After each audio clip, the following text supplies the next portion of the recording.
What's up, guys? It's Richie here with Statifying Football. This is your Week 10 noon games for college football. Jump into it. Michigan and Maryland. Michigan came up a walloping of Notre Dame, 45-14. Shea Patterson, not great passing, 6-12, 100 yards, 2 touchdown passes. But they ran for 303 yards as a team, paced by Hassan Haskins, was 149. Their defense forced 2 turnovers and held Notre Dame to 180 total yards. Maryland got killed by Minnesota 52-10. They had 3 quarterbacks combined, 10 of 23 for 131 passing, 1 touchdown, 2 picks. They only had 210 total yards. They had 2 turnovers. I think Michigan probably should kill Maryland. Maryland's very weirdly inconsistent. So is Michigan. But Michigan's defense has been steadily good all year long. Their offense just hasn't been. And I'm not saying Michigan's going to put up 40 again. They may put up like 28 or something, but it should be enough to win. All right, big ACC matchup here in NC State and Wake Forest. Wake Forest is ranked again.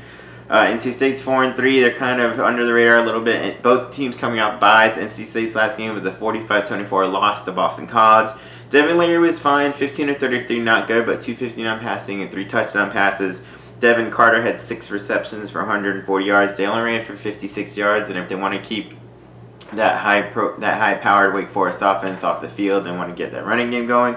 Wake Forest, their win was a close. They showed they can actually, win the close, low-scoring games. They beat Florida State 22-20. Shout out their kicker, Nick Saiba, 5 of 5 for field goals.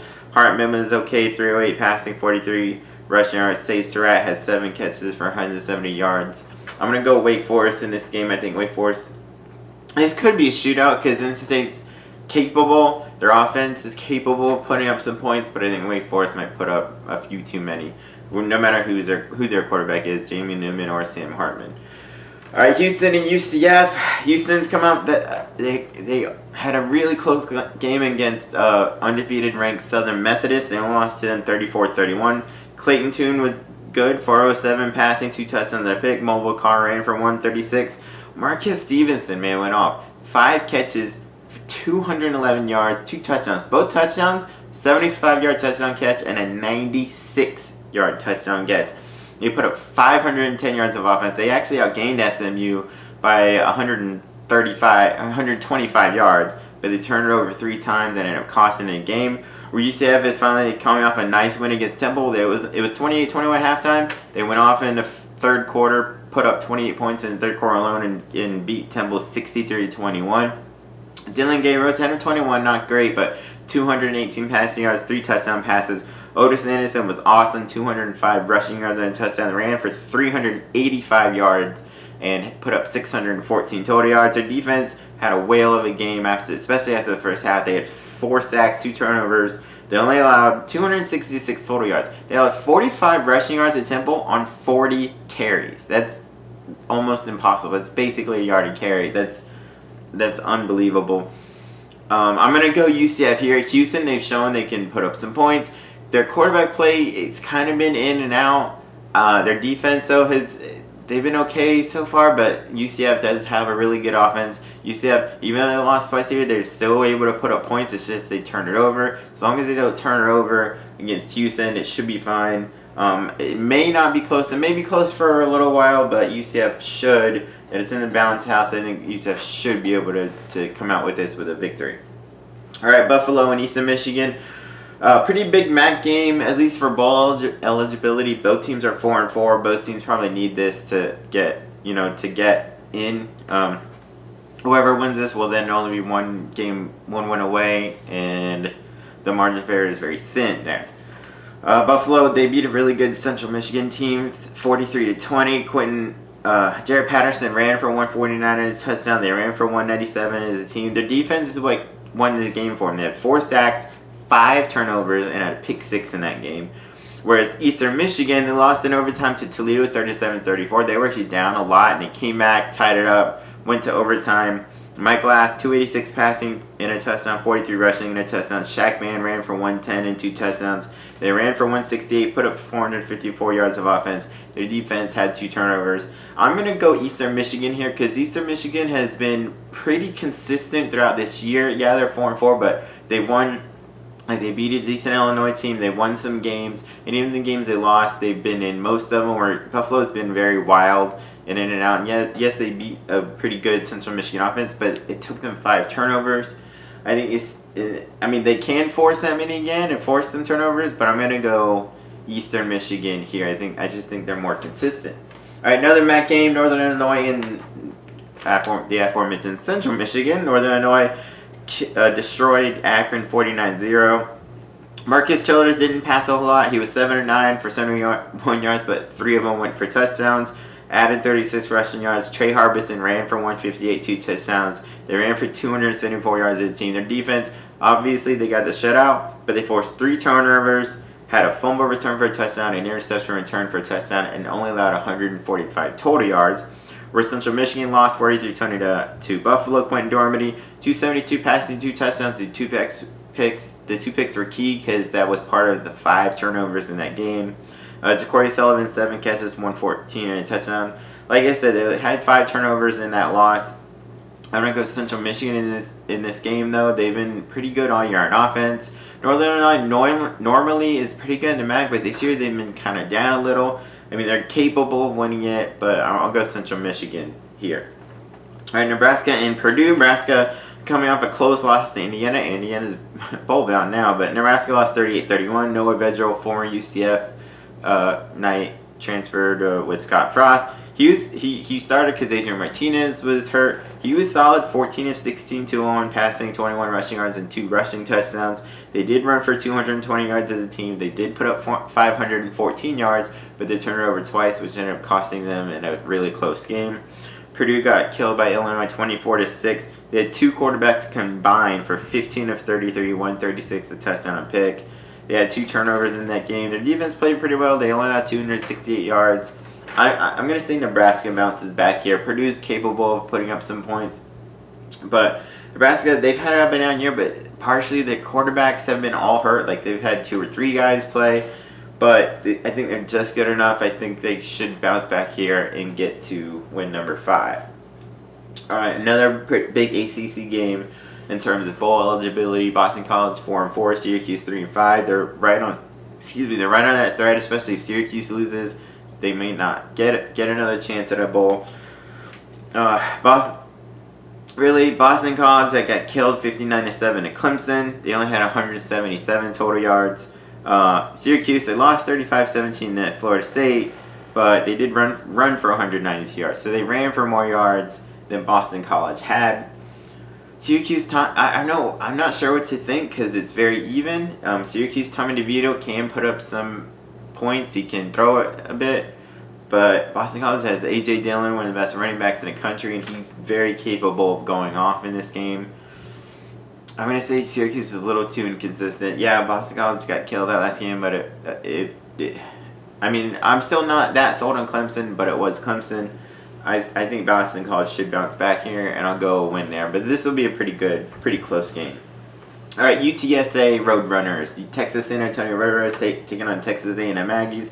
UTSA had a bye. They won their last game against Rice 31-27. Lowell Narcisse, former LSU Tiger, passed for 212, 2 touchdowns and a pick, added 32 yards. They ran for 149. Their defense had 4 turnovers and a pick 6 in that game. Whereas A&M is coming off a big old win against Mississippi State, 49-30. It was like 42-17 going into the third quarter or something like that. Kellen Mond, 234 passing, 3 touchdowns, 76 rushing yards, and 2 more touchdowns. So he had 5 total touchdowns. They ran for 207. They put up 441 yards. Their defense forced 3 turnovers. I don't think this will be close. I think Texas A&M should take care of UTSA pretty easily. All right, Old Dominion taking on Florida International. Both teams got killed this weekend. Old Dominion got slaughtered by Florida Atlantic 41-3. They had 204 total yards. They did force 2 turnovers. That's about it. Florida National got killed by Middle Tennessee State 50-17. James Morgan was fine, 208 passing, 2 touchdowns, but they turned it over 4 times, which helped lead to a 20-yard touchdown drive, a 5-yard touchdown drive, another 5-yard touchdown drive for Middle Tennessee. So that being said, I think FIU is overall a better team than Old Dominion as long as they don't turn it over a bunch of times. I think Florida International should be able to come out on top over Old Dominion. All right, Liberty taking on UMass. Possible shootout here. Liberty They were in a shootout with Rutgers. They were back and forth. They were down. They lost 44-34, but at what? They were down 28-21. They got to the 1 yard line about to punch it in. They got a false start, ended up getting a field goal, and pretty much couldn't come back after that. Joshua Mack ran for 109 and 2 touchdowns. They put up 413 yards of offense. They were still able to move it all over the field. UMass got killed 56-35 by UConn. They gave up 569 yards to UConn. UConn is terrible. UMass, Andrew Britta was okay, 239 passing, 2 touchdowns. Bilal Ali ran for 159, 2 touchdowns. They turned it over 3 times. I think Liberty should be able to win this game. Liberty actually has a really good offense, and they're right at 5-3. This will get them to bowl eligibility if they can pull this one out, which I think they should be able to. It's possible shootout. UMass may be able to score a little bit, but I think Liberty should get that one. All right, a terrible MAC game. Akron against Bowling Green. Akron is 0-8. They have the longest losing streak in the country right now at like 12, I think, 12 or 13. They got killed by Northern Illinois 49-0. They only had 145 yards and 3 turnovers. Whereas Bowling Green, yeah, they got killed by Western Michigan 49-10, but they actually did run for 130 yards against them, and Bowling Green has been able, they beat a good Toledo team a few weeks ago. They've at least shown to be competitive, whereas Akron has not. I think Bowling Green, anyway, should win that one. All right, a pretty big non-conference game, Virginia Tech and Notre Dame. Virginia Tech's coming off a bye. The last game was one of the best games of the year. That 6 overtime game against North Carolina, they won 43-41. They had 3 quarterbacks play, but partially because of injuries and partially because of situational stuff. It wasn't because they were bad, because they actually combined 14 of 21 for 236, and each of them threw a touchdown pass. There's three total. Quincy Patterson, one of the backup quarterbacks who actually ran in the winning 2-point play in the 6th overtime, he ran for 122 and a touchdown. Trey Turner had 5 catches for 106 yards and a touchdown. They ran for 254, put up 490, and the defense did have 5 sacks in that game. Where Notre Dame got killed by Michigan 45-14, Ian Book was not very good. 8 of 25 for 73 yards and a touchdown.